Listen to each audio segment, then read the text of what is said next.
in the way we're taught in our bubbles, it's sort of like, well, a person that has those views is supposed to be kind of evil, but I kind of like this person, and they have kids, and we have kids, and they seem normal, but wait, why do they have these really extreme views? And that was a pause moment for me. Like I had to sort of step back and see what are we doing here, and where do I want to go from here? I'm Julie Rose, and this is Top of Mind. I have been a radio journalist for 2 decades, but a few years ago, I found myself avoiding the news for long stretches because of how depressing and divisive it all seems.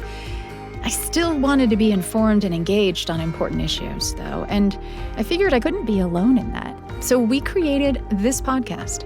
Each week, we tackle one tough topic in a way that will challenge you, help you feel more empathy, and empower you to become a better citizen, a kinder neighbor, and a more effective advocate.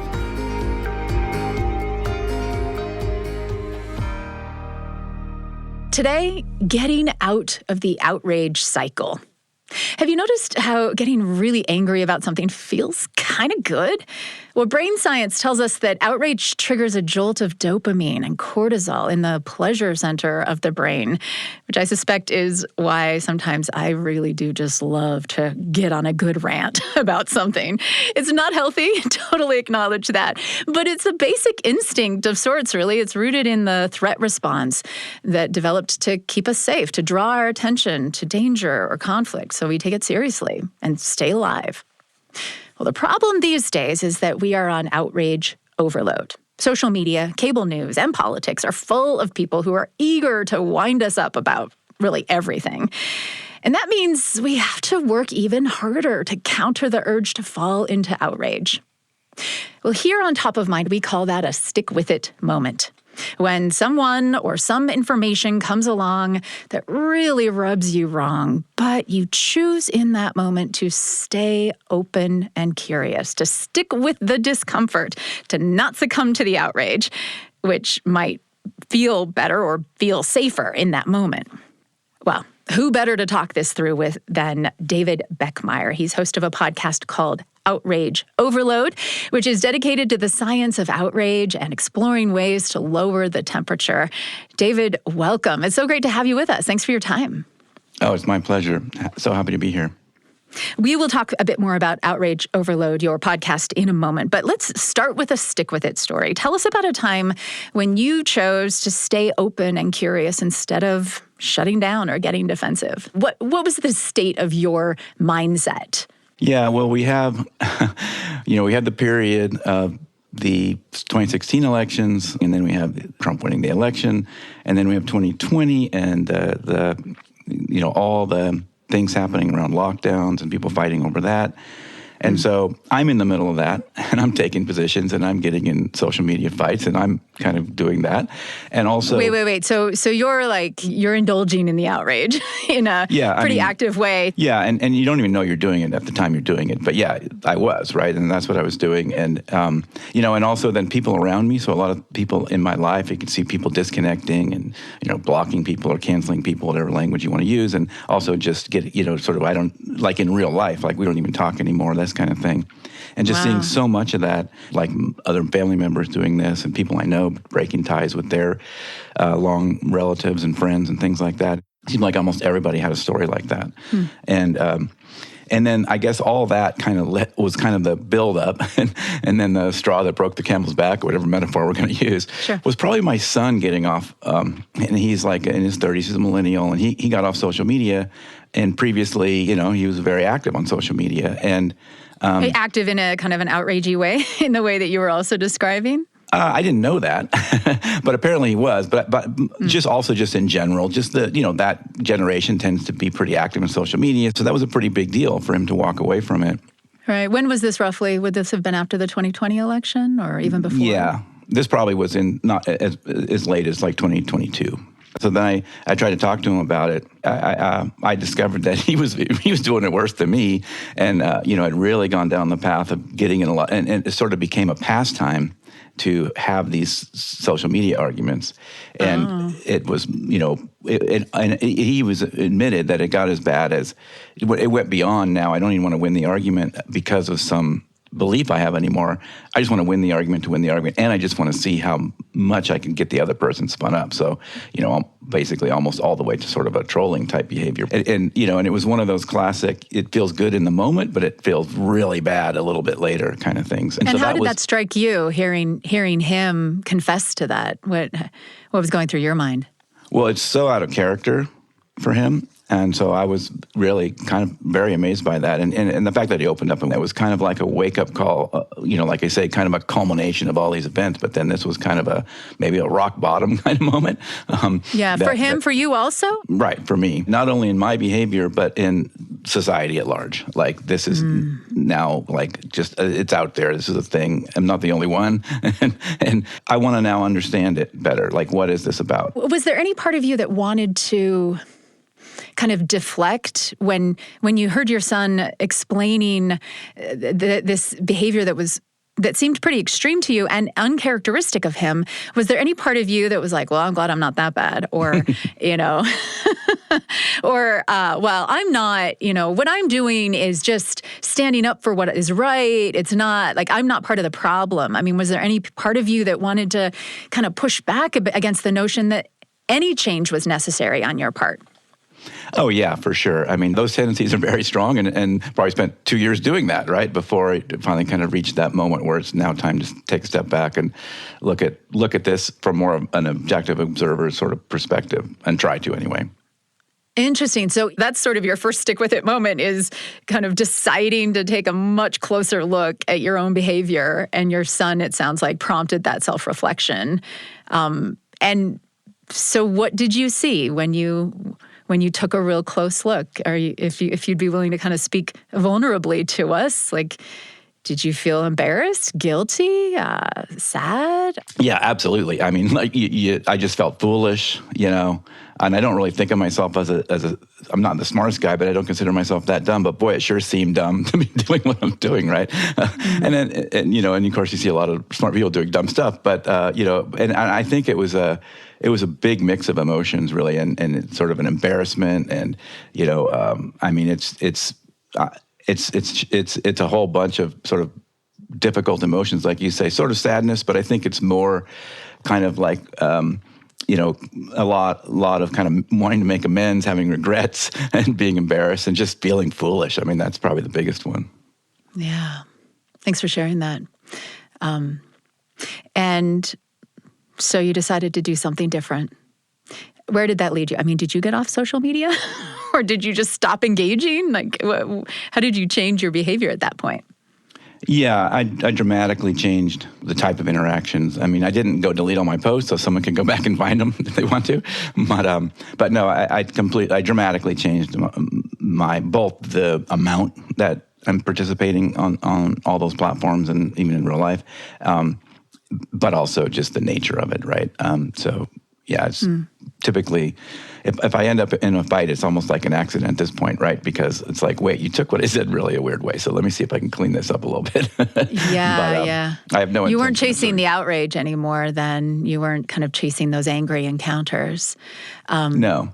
And even my social media now is almost more like a little bit of a social science experiment itself, right? Okay. To sort of see how other people react and see the kind of interactions you see when other people are there, the kind of interactions other people have. So it's almost like become a little observer even of that.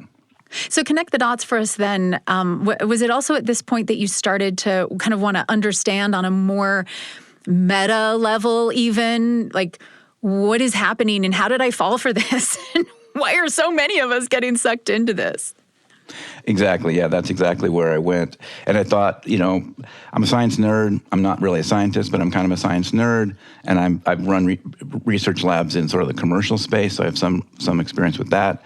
And I thought, well, this is an interesting opportunity to see what the research out there says on this. And that's what I sort of dove into. So I just sort of started to look at, going on Google Scholar and going crazy searching for research papers on these topics, and then finding there's a lot of work going on in this space. Do you remember, can you share a discovery that you learned about the science that got you thinking, gosh, like, I want to have these conversations. Like, maybe I need to do a podcast and talk about this stuff. Yeah, I mean, one of those biggest ones, and probably, well, the one that really was one of the biggest catalysts was, I don't know if you're familiar with the work of Eli Finkel and et al. It's a long list of folks. A research piece about that they called political sectarianism.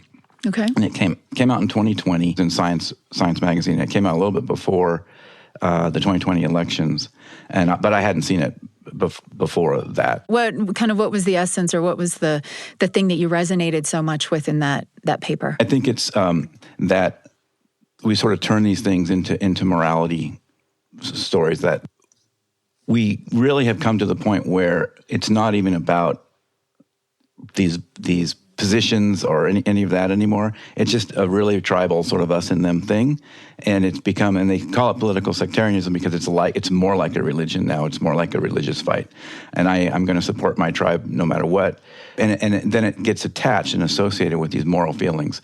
So now, if someone, this magical, mythical, evil person, believes one of those issues that's not part of my tribe, not only do I disagree with them on that issue, but I just disagree with them as a person, right? Mm-hmm. So it's not only we disagree on the issues, we think the other side is bad and that they have a moral mission to sort of destroy the country or whatever, right? And that's really visceral, and seems like that's very much a sentiment that you see out there. When I was researching the show before I decided to even do what I was going to do, I didn't know what I was going to do. I started to have these conversations with folks, and I tried to find people across the political spectrum. And one of those conversations, it was very enlightening because it was a friend that we'd known for a long time. And in these conversations where I just sort of go into listen mode, and I would just try to learn as much about their views and the way they see the world, particularly in politics. And by doing that, people would sort of open up because we're not really used to people just listening. And in that conversation, as they opened up, I knew we were on a little bit different places on political spectrum, if you even like to use that model. But as I learned, as we had these conversations, I learned more and more. And these positions seemed pretty extreme. And it's sort of in my, in the way we're taught in our bubbles, it's sort of like, well, a person that has those views is supposed to be kind of evil. But I kind of like this person, and they have kids, and we have kids, and they seem normal. But wait, why do they have these what a lot of people would say are these really extreme views? And that was a pause moment for me. Like I had to sort of step back from that whole effort and see what are we doing here, and where do I want to go from here? I'm speaking with David Beckemeyer, who is the host of the podcast Outrage Overload, which you can find on all the podcast platforms, born of his own experience with outrage overload on social media, and kind of out just in general. I mean, when you look around, we really are just swimming in opportunities to get outraged, and being constantly encouraged and egged on by the algorithms in the platforms themselves, like social, like Facebook and Instagram and Twitter or X, and also, by the different kinds of ways that conversations are had, like I mentioned earlier, in cable news. And of course, politicians' stump speeches are all about hitting those emotional buttons that are going to get you fired up, right? So you mentioned, David, that as part of the process of formulating, when you had your sort of wake-up moment, you began having these conversations. What was it like to kind of just go out and try to talk with people about their online behavior and their political views, knowing full well you were going to hear things that you disagreed with, and also committed to not arguing with them? Yeah, it's an interesting feeling because the actual doing it turned out to not be that hard because I had really set the intent for it, and by doing that, I could do it. But the simultaneous things that are going on in your head while it's happening, I think I was really very focused on trying not to overreact, even when sometimes inside my internal engine is just running 1,000 miles an hour. You're like, got to keep a straight face, keep your tone more moderate, don't get worked up, that kind of thing. Right, and one way I structured these conversations is I did a lot of, I had some social scientists look over the questions and anthropologists look over the questions to see if they felt they were, triggering or anything like that. And so these were, I tried not to have these be triggering. But one thing I did do is, so a lot of questions about their social media behavior and things like that. But one thing I did do is towards the end, after a lot of that trust had been built, I would then ask them about a hot button, some kind of a hot button topic. and then try to pursue a little bit about how they came to know about that topic and this kind of thing. Yeah. And it was often, that's where you sometimes find a startling thing, because based on everything we said before this, where there's a lot of discussion about I don't like the outrage and all that, and then you would ask this hot button question, and it's like, you're doing the thing that we were just talking about right now, but of course, I can't say that, right? Oh, interesting. Yeah. Okay. So, and who were these people? Were you just like out on the street, just cornering people and asking them questions? Yeah. I mean, I was just soliciting anybody that was willing. So I'd people that a friend of a friend or an acquaintance, I'd try to solicit online in some various Facebook groups and things like that. And the goal was to try to understand how this outrage environment that we live in is affecting people, how people are engaging with it, what they think about it. So your first series of questions was about more that kind of stuff, right? Like, what do you do on social media? Yeah, and like, have you been canceled or have you been blocked and have you blocked other people and things like that? And, an interesting aspect of that as well is I never asked anybody anywhere in this conversation whether they lean left or right or Republican or Democrat or whatever. And for some reason, almost everyone had to tell me, even though I never asked. So I thought that itself was an interesting little social experiment. What were some of the topics you would ask people about? Well, I just asked them open-ended for a hot button topic of, something. What's something that you consider a hot button topic, for you right now? And you had strong opinions on abortion. You had strong opinions on race, and you had strong opinions on schooling. And I was surprised that folks would jump. I mean, you give a hot button. I guess I said hot button, so they went straight for the jugular. And then you said that occasionally you would also sort of see them in the moment behaving in these outrage behaviors that they had just been sort of lamenting moments earlier. Can you think of an example? How did that look? Yeah, I think some of it is there's a sudden intolerance when it gets to, like, we've just talked a lot about being open to their side a little bit and how that's been, like, they've been on the sort of losing end of that. And then they suddenly sort of turn it around and say, I mean, a good example would be LGBTQ rights or something. And suddenly they get very rigid. No one could ever change my mind. This is just how it is, and I'm not going to back down on this at all. There's no middle ground, and there's no place to have any conversation on this at all. And that's just one example. There are others, but that was one place where you really saw this reversal. We had just talked a lot about kind of being open to hearing things, and then suddenly, once it gets to the hot button issue, nope, not open at all. I don't want to hear what the other side has to say, and you can't change my mind no matter what, kind of thing. Yeah. And so what did you take away from that as David Beckemeyer, not as the podcast host, but sort of just learning by watching this play out in people over and over again?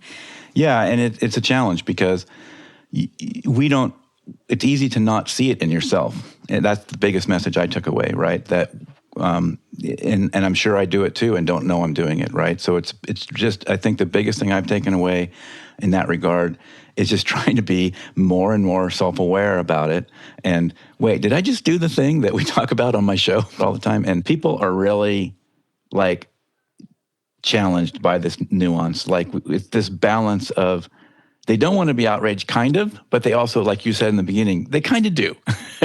and what they all kind of really want is like this magic pill that will fix. They say they don't want the outrage, but what they really want is the other side to agree with them. And I'm not even encouraging everybody to say you should never be outraged. There are always things to be outraged about, but the outrage overload is kind of what I'm talking about, where that you can't be outraged about everything all the time, and you can't just bathe in it. It's not healthy and doesn't really achieve anything either. So how do you decide when outrage is appropriate?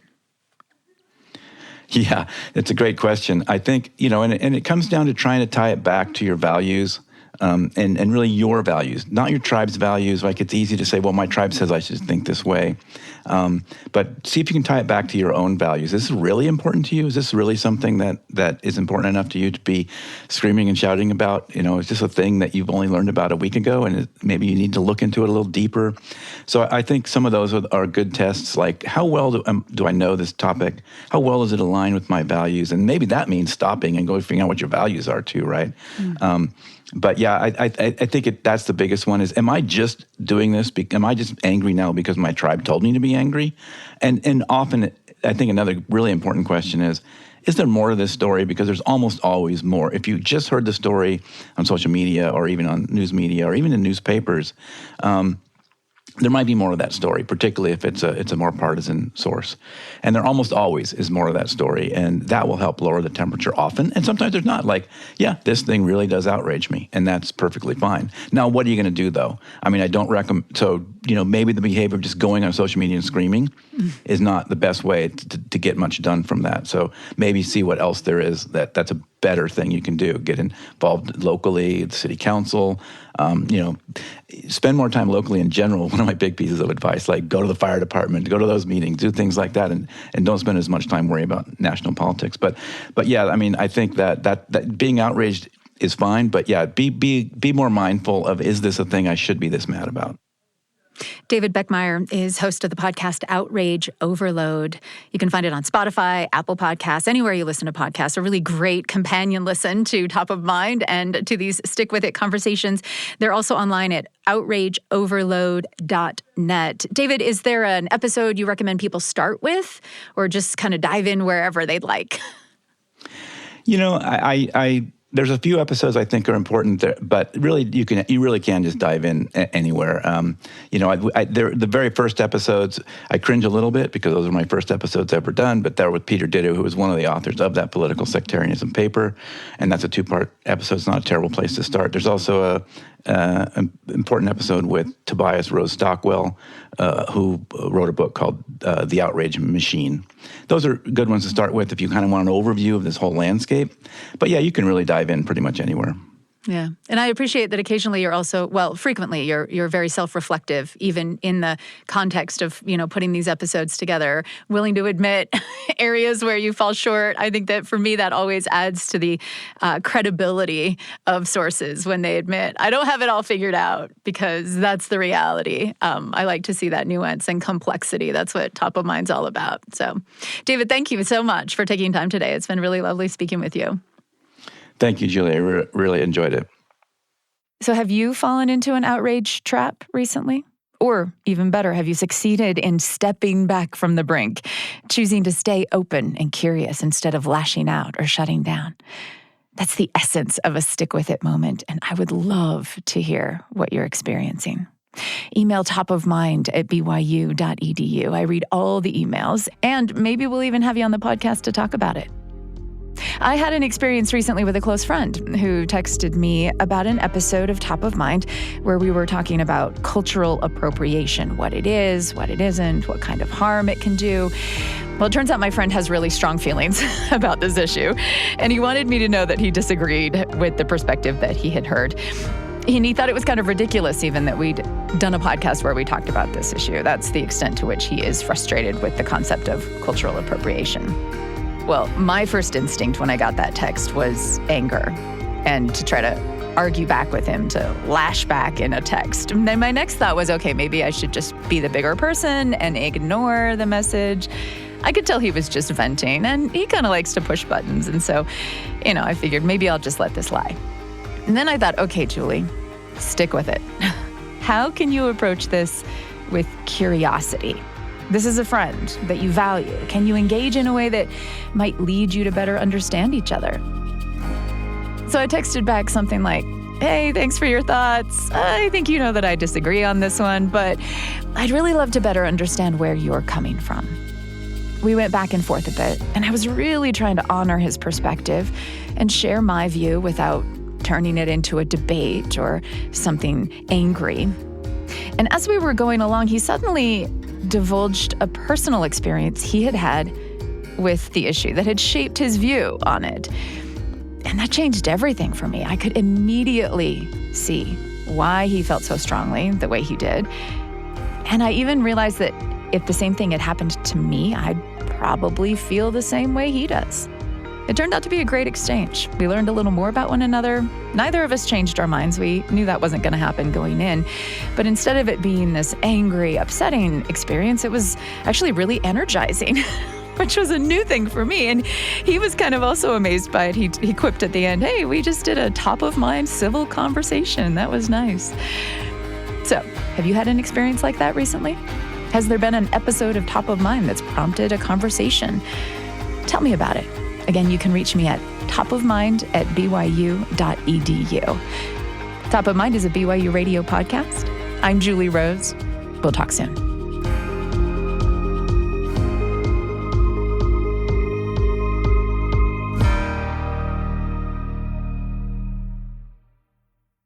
Hey friends, I would like to take just a moment and introduce you to another show from the BYU Radio family of podcasts.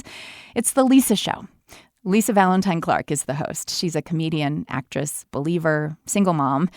And the show delves into the multitude of challenges that shape our lives, whether it's parenting, mental health questions, social issues. Lisa and the Council of Moms will tackle it and do it with a lot of laughs along the way as we attempt to figure out this thing called life. So check out The Lisa Show. Listen wherever you get podcasts.